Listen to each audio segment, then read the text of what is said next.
on, and probably one of my favourite types of podcasts that we do, which is the Q&A. What's your top tip for getting on top of your finances in 2023?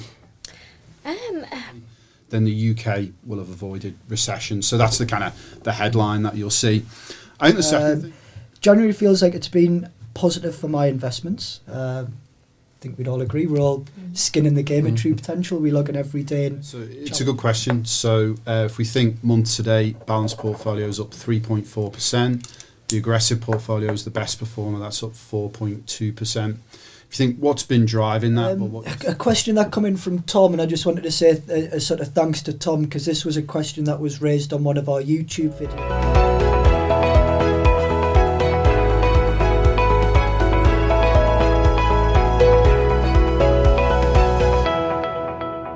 Hello everyone, and welcome to the latest True Potential Do More With Your Money podcast. It's easy for me to say, Jamie. It's episode 151, and probably one of my favourite types of podcasts that we do, which is the Q&A.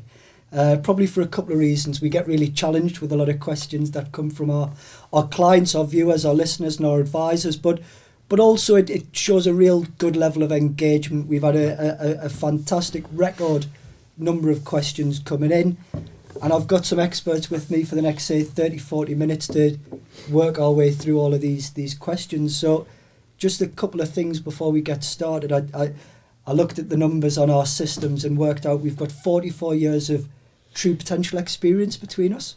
So an average of 11 years, but I'm not going to say who's over and who's above. I'll let our viewers work out at the end who's got the experience and the knowledge.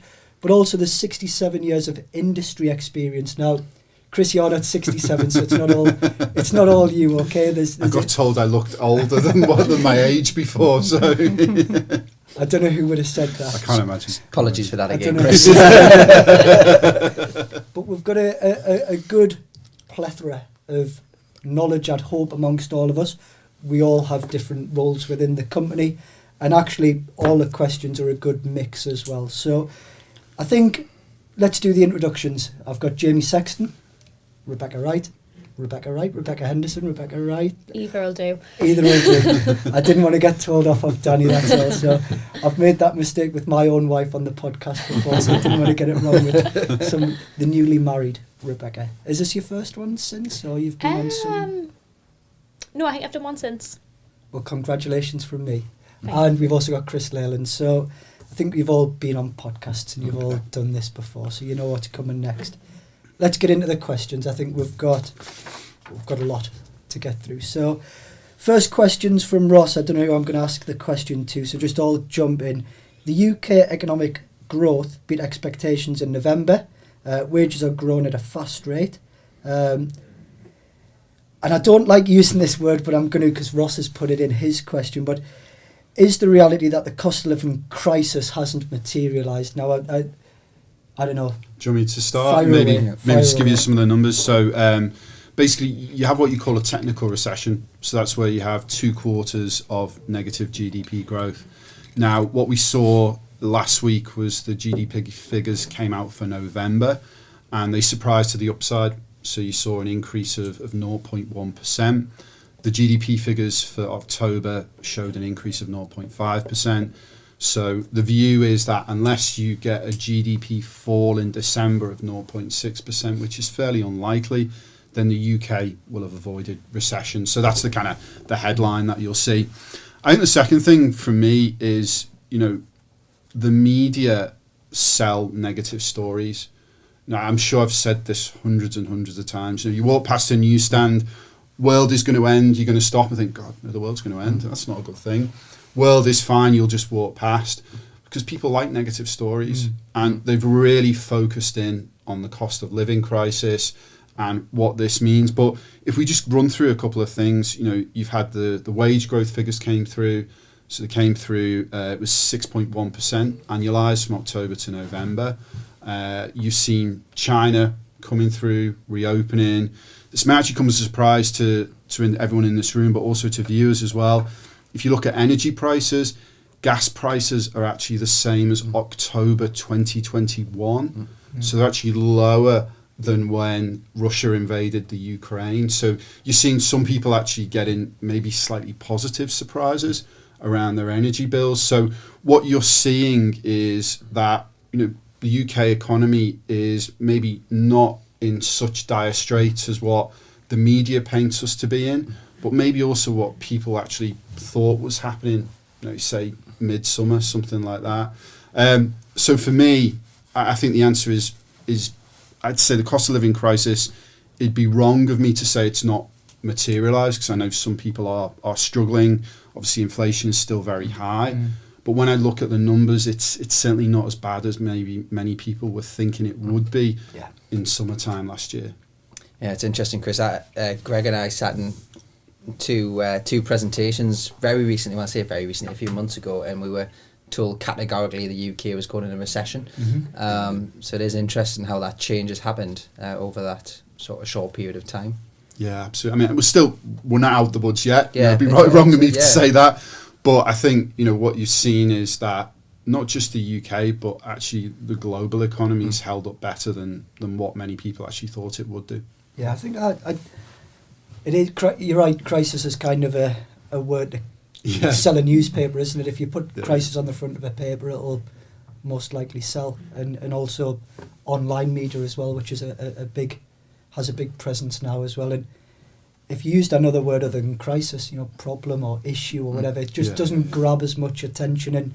And you've just got to go into your local town centre. As I said to you all, I was in the pub last night, and 3 or 4 deep at the bar, which I've never seen at the local pub before. So it was good that it was a random Wednesday night, and it was really busy and good, because you've got a local pub owner that's trying to run their business, and it was really busy. And I didn't drink non-alcoholic beer like Jamie does. So. It's interesting that I went to the supermarket last night, and it is noticeable the difference in pricing. It really very much is in terms of food. Just basic things are sometimes 25-30% more expensive, and I know you find the lower cost things. So I was looking at that last night, and then when you look at your price of filling your car up now, that's significantly decreased since last year. We're kind of getting closer to last year, not quite there yet. So you do wonder if that's passed across to food, because my view is that it'll probably never change. It'll just stay at that level. But I think the key is no one knows. It's we can make predictions, etc. But it is difficult to. I think the key is the numbers are improving, and we're starting to see that come through. Definitely ourselves as consumers, as well as what we see in the investment world. Yeah, correct. Next question from John, and I think I'll look at you, Rebecca, for this one, because I'd like to know the answer to this one as well. So John's asking, what's your top tip for getting on top of your finances in 2023? I think start off, have a good look through it. What we've seen over the last couple of weeks is we've had an influx in clients actually calling in and logging into their sites, which I don't know if it's tying in a little bit of the January New Year's resolutions that people are wanting to get on top of things, perhaps like John. But log into the site, have a look at your investments, but also have a look at your bank accounts. You can tie it all in, so you're not logging into multiple different apps to put them all in one place. But there's some really good things that you can do in the site to help boost things up a little bit as well. So when we're talking about, say, it's maybe more expensive to go to, say, Tesco's and do your food shop now, which I think everyone's noticing. But there's a lot of supermarkets on there where you can actually get a little bit of cash back if you're doing shops online. So there's little bits like that. Look at what's maybe costing you a little bit more, and then have a look at the app and say, well, can I pull a little bit back somewhere else? Maybe it's by getting a reward on it. But put it all in one place, kind of tie it all together, have one view of it, and then you'll know what's going on, and we can help you with kind of budgeting and things like that as well. I bought something on the internet last night, and I got told off for not using the rewards. So it cost myself 5%. So if you don't know what rewards are, ladies and gents, log on the app, have a look at it. It gets you cash back when you're going to buy something anyways. So yeah, the vendor, I went and bought it on their site direct. I didn't go through the app, so I didn't practice what I preach. And it's cost me 5% in cashback, Jamie. So I might return it. I might return it, and then I might go and buy it again through the app just to get the cash back. So you should, Greg. It definitely works. I get at least £1.21 every month from my Chinese delivery orders. So your weekly Chinese. And I'm not even kidding there, unfortunately. I think, Greg, for me, a top tip for getting your finances and say it is, when you look, it depends on what position that you're in. I think in terms of, are you starting your saving journey, or are you at the end of your savings journey? So which we would class as accumulation. If you're saving, if decumulation, if you're looking at it, and it's worth reviewing two things. If you're accumulating, it's worth going, are you putting enough in? Can you afford that amount that you're putting in? And just really sort of rebalance that thinking. Can you put that little bit extra in, via whether it's impulse save or regular, which is what I do, or do you need to readjust that for your cost of living, in terms of what you've got from a disposable income? On the opposite end, are you taking too much out? And I think this is one of the big things I see with clients, and even with, when prices are going up, we find people use round numbers when they want money. So they'll go, I want £2,000 out a month out of my pension, or I want £3,000 out, rather than actually having a look at a deep dive in your expenditure. What am I spending? Or actually, a really simple way of doing it is going, how much have I got left at the end of the month or at the end of the quarter? And just slightly reducing that, because the difference that can make in terms of growth from your investments on the long-term basis is significant. So they'll be the two things for me, if you're a saver, or if you're an accumulator, decumulator. Yeah. But it's just acting, isn't it? I think that's the main thing. It's doing something as opposed to nothing. I always think, even if you just, as Rebecca said, log in and assess and view, you can make a call from there as opposed to just the burying your head in the sand. Right, next question from Holly. Before we go into this one, just obviously a quick disclaimer, we don't give any financial advice. Obviously everyone's got their own needs and the like, and speak to a financial advisor at True Potential if you're unsure. And the reason is, the question is from Holly, is now the time to move from a cautious portfolio to a more aggressive portfolio as the markets improve? I'll take that. I'll let Chris jump in, because he might have a similar opinion. opinion. I'll jump in. I don't think you should base your risk profile on market performance. That would be my exactly what I'd say, personal view, and how I would give advice to someone being a qualified advisor. I think you do a risk profile, have a discussion with your client, understand what your goal is, and you'll come up with the correct risk for you. You've got to remember, this is long-term investing. This is not a short-term game. The idea for this is you pick a risk profile that you are comfortable with, you've looked at the numbers, fire your risk questionnaire, and you stick with it to your goal. And that's what I would recommend. I wouldn't be jumping in and out, because I know certain people that maybe try to achieve this and go, well, I'll go aggressive now because I think the markets might go up, and actually you can't time a market. No, I don't know if the market's going to go up tomorrow or the next day or the day after. If I did, I would be 100% aggressive. But I think these are the things you just need to speak to your advisor, fill out a risk questionnaire, speak about your goal, and then stick to the goal. Just the final point on that as well is, you can have different risks per products. So as an example, if you for example, say I'm saving for my son's school fees in a junior ISA, that's clearly going to be an aggressive. I can't access that for 18 years. So for me, I can't do anything with it. Oh, my son will access it in 18 years. I can't do anything about it. So that's an aggressive portfolio.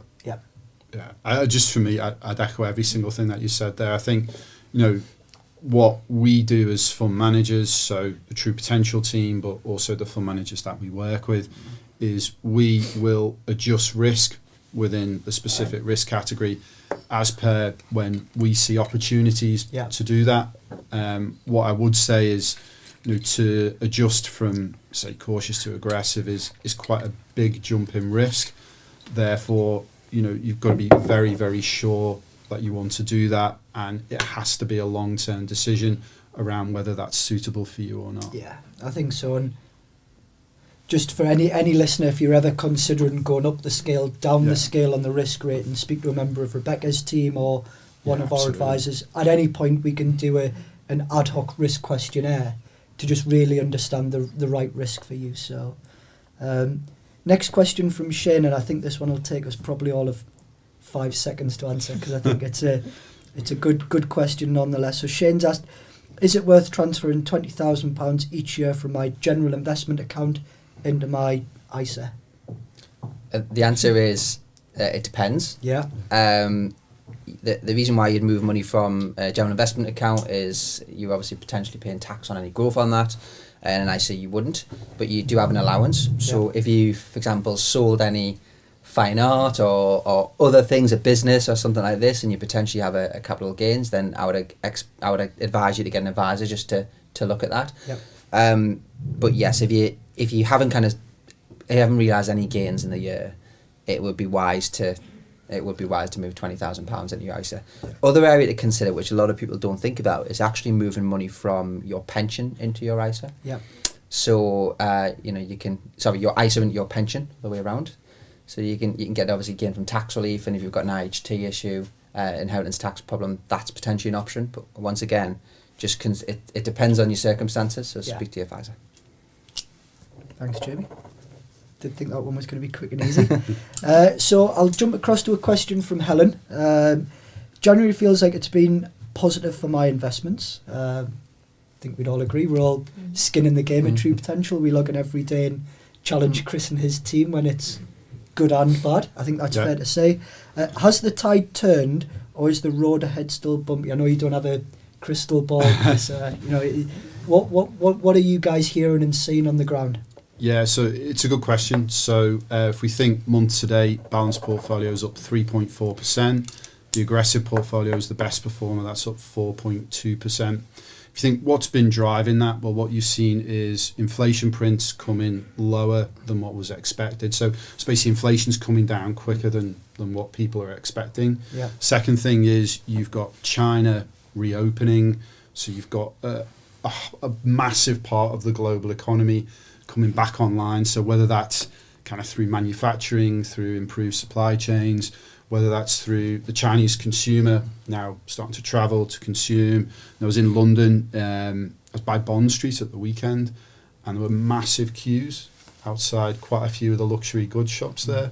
And it was all Asian tourists, and all of them had a load of bags. They were really determined to spend. So there's a lot of money there that people are willing to put into the global economy overall.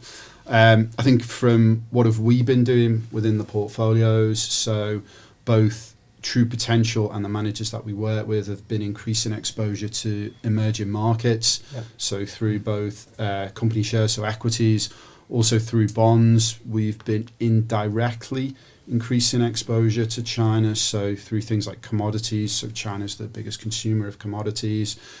Also through other areas such as Europe and Japan as well. So for me, it's been a good start. I'm not going to sit here with a crystal ball and say everything's going to be perfect moving forward.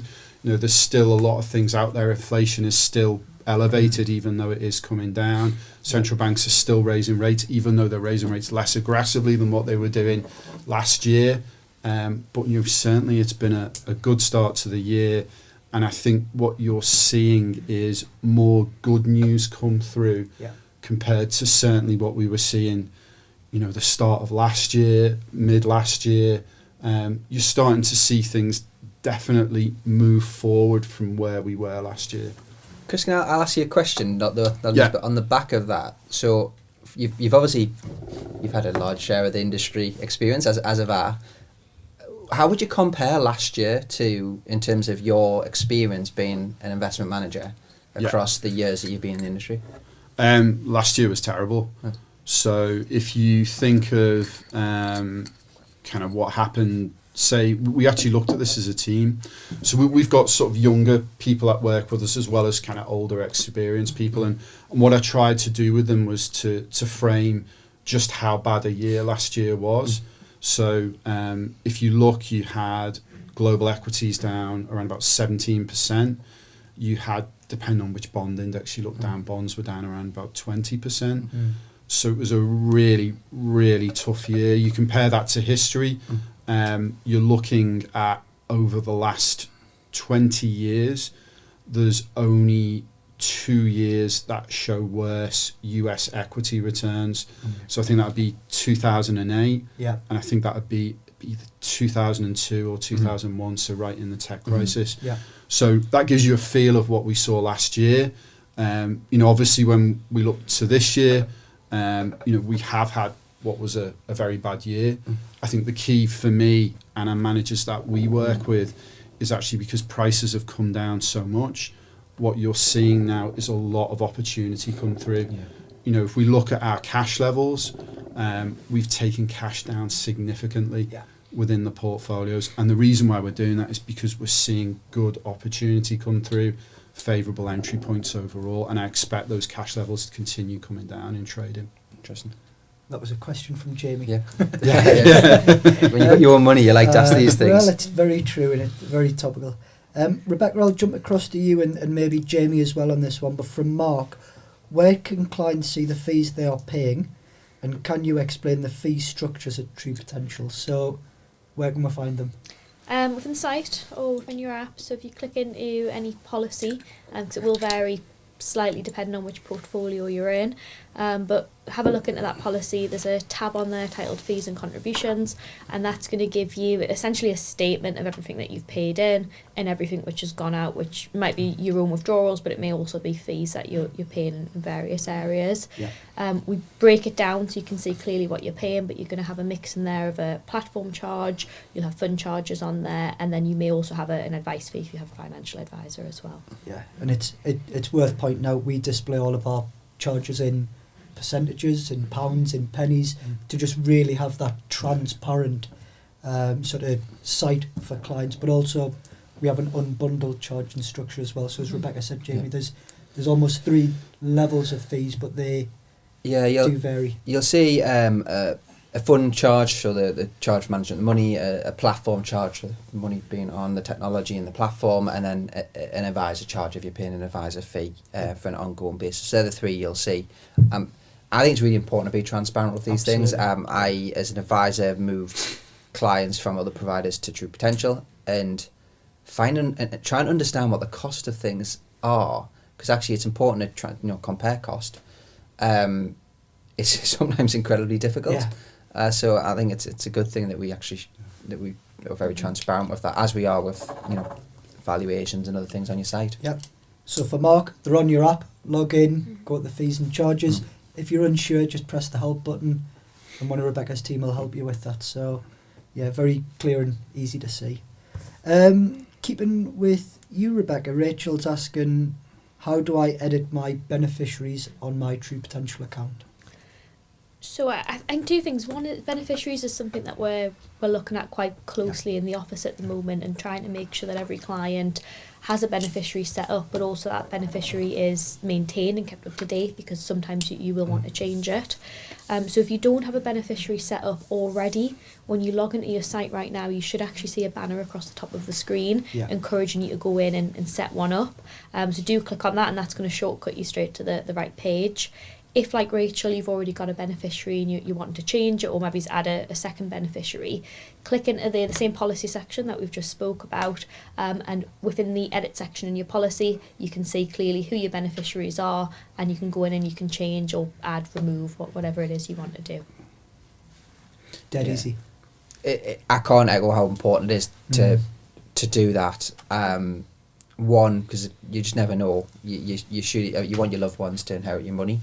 And I think it's important that you do that, and also just a point, not for this podcast, we've done many about it, but just a point for people to discuss, is having conversations with your beneficiaries is actually quite an important thing to do now, because you can't do it afterwards. So if you kind of want to have a discussion, I'm not saying you have to share, well, this is how much there's in there, but it's just actually giving them that information of going, actually, this is how I build my portfolios. So this is how my money's managed. This is who looks after it. This is where you go if something happens. That's actually quite important. Yeah. So discussing that point. And also if you've got younger children, or sort of children that are university-wise, actually having a conversation with them about what you do is actually really important for, understanding, what they could potentially do in the future. I remember having those sorts of conversations. It's really important. So there's a few reasons why setting beneficiaries is really important. Yeah, I know when I speak to our trustees at True Potential for the pension scheme, when we do have a client who sadly passes, but with no beneficiaries, it really does become a sort of almost an awkward thing to deal with when you're already dealing with the loss of a loved one. So that could be one of your top tips, Rebecca, as well, which is get on and do the beneficiary. I think to echo Jamie's point as well, and having the conversation, we do occasionally see clients or beneficiaries call in and they kind of don't know where to go. They haven't got a direction to go in. Maybe they've contacted a solicitor. That solicitor isn't a financial advisor. They aren't necessarily giving them the best advice on what to do in every scenario. So if you have that conversation now and your loved ones know that actually is part of our service that you've got with us, that'll extend onto them as well, and we're happy to do that for them. I think it's a good thing just to point them where to go. Yeah. So many good questions today. This is a good one from Martin. This is a bit of a drop in there as well, because Martin said, in the True Insight magazine, which I know, Chris, you helped put together, which is the magazine just on the table in the forefront there, it mentions True Potential has an investment committee and an external committee. So, Chris, how does this all work? Yeah, sure. So basically, quite important, isn't it, that we have these things in place as well? Absolutely. When we look at the True Potential portfolios, so basically we have a senior team, which is myself, it's Raj, and also George. So you will have seen them on the podcasts. So we work with a group of analysts, and it's our job to decide on the allocations to each manager. So that's one part of what we do. But then as well as that, we also have something called the investment committee. So the investment committee is an independent board, if you like, that has oversight on myself and the team, but also has oversight on our individual managers as well. So they meet up every 2 months. Yeah. Within that, I present on the portfolios, I present on the decisions that we've taken, I present on the performance that we've generated. As well as that, we will end up with usually 2 or 3 fund managers, so maybe Schroeder or Pictet or someone like that, and they will present on what they've done as well. The team is very, very experienced. You've obviously got Colin Beveridge in there, who was CIO of True Potential. You've got very successful fund analysts. You've got people from academia in there. You've got Yanis, who works at Newcastle Business School. You've got a huge amount of experience, and it's basically their job to make sure that clients are in the best investment. And it's independent because they don't see the commercial aspects of what we're doing. Yes. They're just here purely for the investment side only. So for me, it is a really, really hard meeting. Yeah. You really get grilled. It's a great experience. I think I can testify that, Chris, and I hope you don't mind me saying that. No.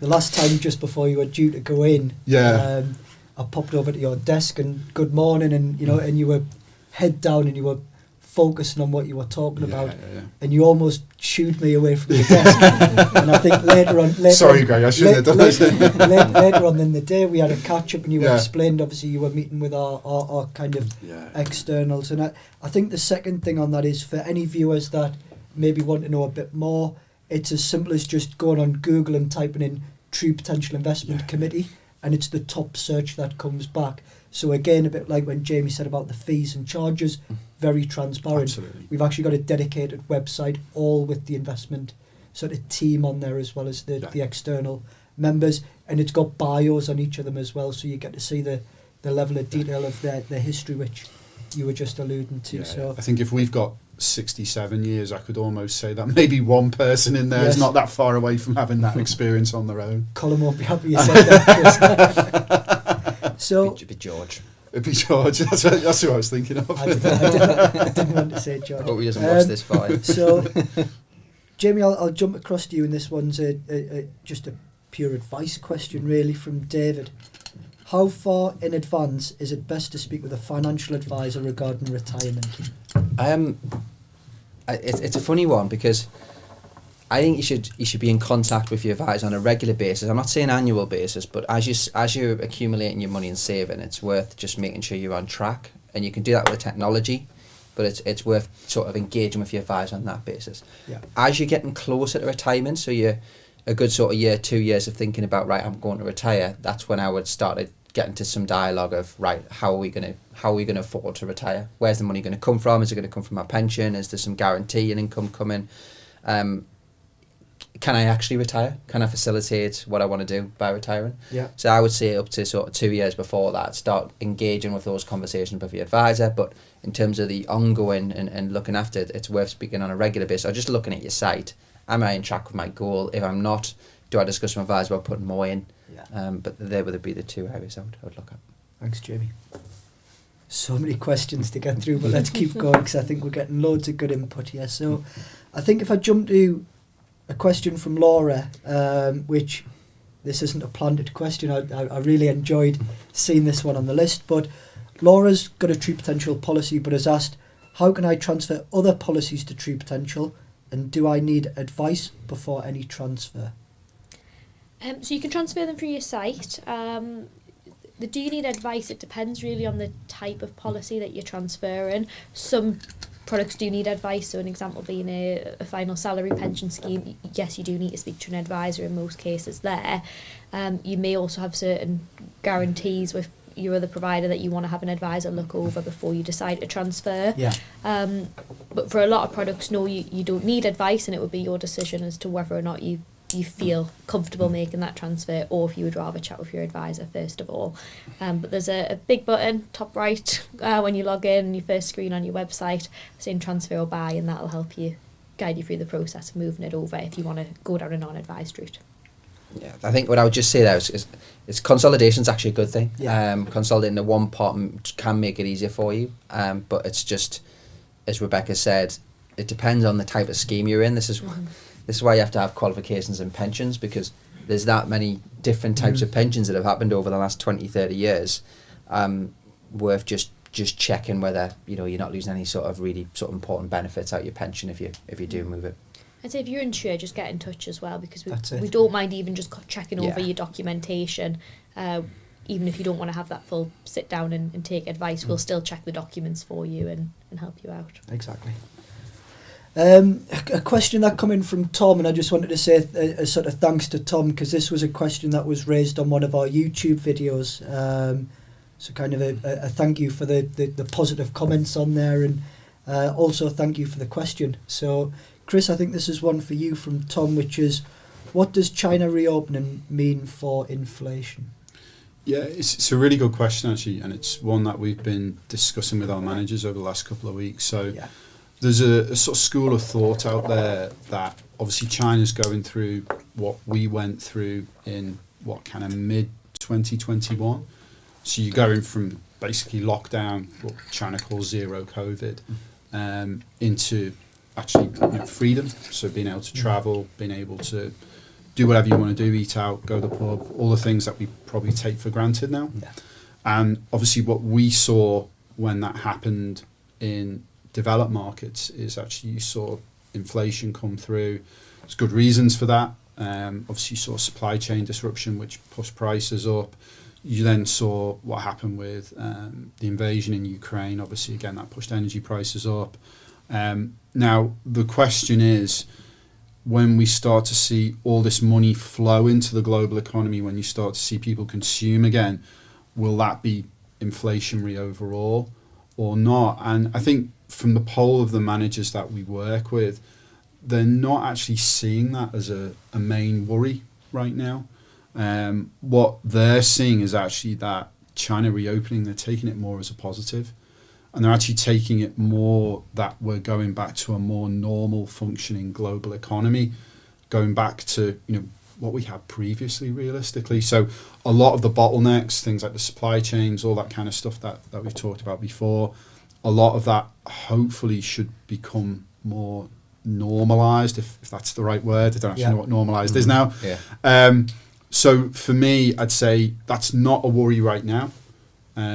What we've seen with the China reopening is generally it's been taken as quite positive. Yeah. Probably the only worry is, you will see COVID levels increase. You've obviously got the Lunar New Year holiday, so you'll see a lot of people mixing together. We'll have to see how that pans out. But currently, I mean, the markets are taking it very, very well. And we've seen that through returns. Yeah. Okay. Last question, and I'll probably pose this one to all of you because I don't think there's a right or wrong answer. This is from Francis. How often should I log into my True Potential account? So I'm going to go first, just so you can't steal my answer, David. But I log into my account every day, and that's only because I have a ritual every morning of logging into the same accounts every single day, and I do the same thing, and it's a routine. Now, sometimes I log in more than once a day, and it's not to see the performances change because it doesn't do it live. It's actually gone and do something else. So it might be rewards, it might be an impulse save, it might be something like that. But I log on habitually every day. Chris? Yeah, I'm going to answer. I don't log on as much as I should do. Now, in some ways, there's one good reason for that is obviously I know the performance of the portfolios because I run them. So in that sense, from a performance perspective, I don't need to look at it. I've got a real-time spreadsheet that shows me everything as soon as it changes. I think on the other side of it, though, the reason why I'm maybe slightly uncomfortable is I should be logging in more. We talked about the rewards and what we can get from that. And I was actually looking at that a couple of days ago. I was looking through the different retailers, and there's a lot of retailers that I use there. So for me... Is it because you've got a Bond Street to do all your shopping? That's what I was it must be, thinking. yeah. Must be nice. So for me, I think I need to log in more is probably the answer. And how often should you log in? Whatever you're comfortable with, but I would say you should log in regularly, whatever your definition of regularly is. Yeah, I've got a different approach on this because I try to treat myself differently to what I would think our clients and others are. I think it depends on you as an individual, on how often you should log in. That you can't get away from this. I keep saying this, but this is a long-term investment. Yeah. So if short-term volatility makes you feel a little bit uncomfortable, then I would actually suggest you log in a little bit less. I log on every day. I'm similar to you, Greg. I log on for a few reasons. I want to make sure it's all up and working for our clients. That's part of my job. But also, I'm generally interested to see how you've done, Chris. But it's interesting because if you look at your graph on your front page at the minute, I was talking to Mark Henderson about this the other day, and if I logged in August and I logged in today, I would actually be up. So from August to today, I'd see an increase. Yeah. But if I logged in every day, I would have had all the I'd describe as shenanigans that happened in September due to Liz Truss and our mini budget. Yeah. All of that volatility could make lots of people feel a bit uncomfortable, and I think this is why you've got to really look at it over the long term basis, because actually these things do happen, and the way to get good solid returns is to be in the market for the long term. Yeah. So I think this is what I would say. It depends on you as an individual. If you're comfortable and you understand what I've just said, which is these things can happen, which I think many people do, then yes, it's good to be involved in it. If you don't, then sometimes it's logging in a little bit less actually helps you. It's a good point. Actually, I was speaking to a client and he said to me, he logs in every day when it's more negative. He said, but he doesn't bother logging in when things are quite positive. I said, well, is that not giving you a state of mind that's quite negative around it? And he said, yes, but I like to, when it's more negative, I like to see what's going on. I said, well, but either look at it all the time or just decide to look at it at certain regular points, because what you're doing is not going to help you with your long-term investment journey. It can be very emotive, can't it? And sometimes a reason to log in is to go and see the value, but if you're not going to like what you're going to see, then maybe you are right, just maybe don't log in. But Rebecca, we put some figures out. I'll go for your answer first, but I think you're going to say what I think you're going to say.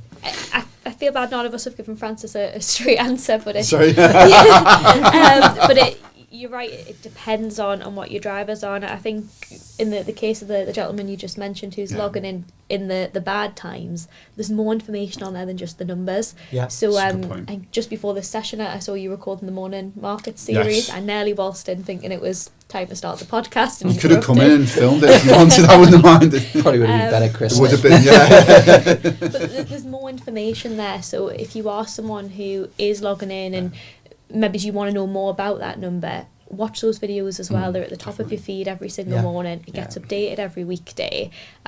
Don't just look at the number and think the worst. Have a look at what it is that Chris and the team are doing.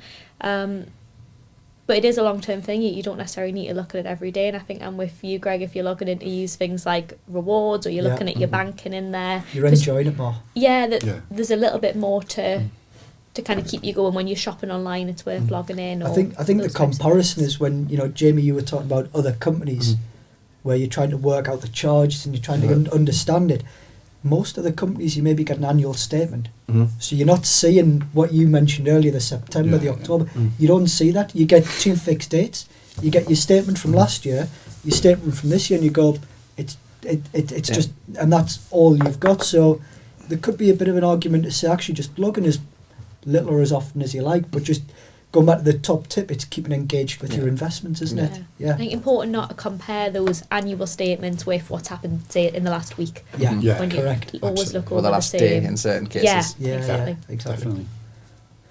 Well, I think your 44 years of experience paid off there, everyone, because I think we got through all the questions. We haven't managed to get through every single question that came. As I mentioned, we were inundated. So anybody that has asked us the questions, we'll get back to you from one of the team giving you a call or popping an email through. But guys, thank you so much. Thank you. Great Thank you, podcast. And ladies and gents, thank you for making it this far, for getting through all the questions with us. As usual, please do remember to like and subscribe to the podcast. And also just a little plug to last week's podcast, episode 150. We had our chairman, Sir David Harrison. So if you've not seen that one yet, do. It's a good one. It is. I listened to it on a run, and I think I'm going to watch it again because I think that was one to watch, not just to listen to. So thank you very much, ladies and gents. Have a lovely week. Thank you. If you're interested in taking your investing to the next level, or would like to know more about the options available to you when you retire, then download our free guides to ISAs and pensions. These are available in the video description below.